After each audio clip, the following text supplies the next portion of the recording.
Hello guys, how are you all of you? Guys, I pray and I wish you all of stay safe, healthy and happy. Okay guys, in yesterday we were discussing the basic structure of spoken English. Let's talk in English. दोस्तों मैंने कल discuss किया था कि जो structure होता है basic उसमें 3 पार्ट्स होते हैं। पहला हमने बताया था कि present tense, past tense and future tense, and second में मैंने बताया था कि जो वर्ब्स होती हैं प्लूरल, सिंगुलर, प्लूरल, उसको मैंने बताया था। एंड जो थर्ड फेज मैंने बताया था वो मैंने बताया था कि हमें इंग्लिश बोलने के लिए सबसे ज़्यादा जो जरूरी है वो हमें चाहिए हॉट वर्ड्स, एंड हम जो डेली जो वर्ड्स यूज करते हैं अपने डेली काम में, एंड जो वर्ड्स हम यूज करते हैं गाइस वो सबसे ज़्यादा इंपॉर्टेंट है। सो उसे हम अपने कॉपी में राइट डाउन करें अबाउट 50 वर्ड्स, क्योंकि वही हमारे लिए 7 डेज तक वही हमारे लिए काफ़ी हेल्पफुल साबित होगा। So guys we are starting, you can see that time phase, and इसको मैंने 3 पार्ट डिवाइड किया है: indefinite tense, continuous tense and perfect tense. Guys कोई भी काम जब हो रहा होता है तो वो मैंने आपको बताया था कि वो 3 टेंस में वो काम हो रहा होता है: present tense, past tense and future tense.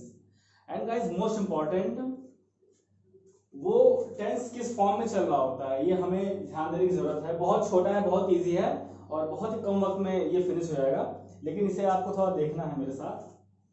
Time phase and divided into 3 parts: indefinite tense, continuous tense, perfect tense. Guys हम बचपन से पढ़ते आ रहे हैं present tense, past tense, future tense, indefinite tense, continuous tense, perfect tense, लेकिन कभी उसकी हम लोगों ने डिफिनेशन शायद गौर की है या नहीं की है। तो आज मैं करूंगा कि एक्चुअली इंडेफिनिट टेंस का मतलब क्या होता है। इंडेफिनिट टेंस अगर आप इसका मीन समझ गए, इसका अगर आप डेफिनेशन आप समझ गए तो you can solve all translation. So you can see that indefinite tense, indefinite tense में कोई भी काम शुरू हुआ होता है गाइस, वो शुरू हुआ होता है, इसलिए हम लोग उसमें टाइम निश्चित नहीं होता है कि वो काम कब फिनिश होगा। इसीलिए मैंने कहा डेफिनेटली, इनडेफिनिट मतलब अनिश्चित काल, अभी वो काम कंप्लीट नहीं हुआ, वो काम शुरू हुआ है, तो इसीलिए उसका नाम हम रखे हैं indefinite tense, so called as indefinite tense. And second you can see that continuous tense. Guys इस फेज में कोई काम शुरू हो चुका होता है, वो सेकंड फेज में होता है, इसीलिए उसे बोलते हैं कॉन्टिन्यूअस, मतलब वो कंटिन्यू हो गया है, वो शुरू हो गया है, अब वो अपनी मिडिल फेज में है, इसीलिए उसे बोलते हैं continuous tense. And third phase is perfect tense. नाम से ही पता चल रहा है गाइस, परफेक्ट टेंस। इस फेज में कोई काम बिल्कुल कंप्लीटली हो चुका होता है, इसीलिए उसका नाम पड़ा है, इसीलिए उसे हम बुलाते हैं परफेक्ट टेंस।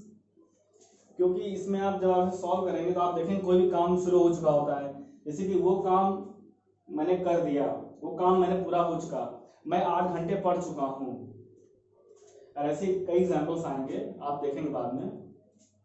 सो गाइस आप इसे एक बार देख लीजिए, क्योंकि इसके बाद मैं बात करूंगा, मैं स्टार्ट करूंगा इंडेफिनिट टेंस से।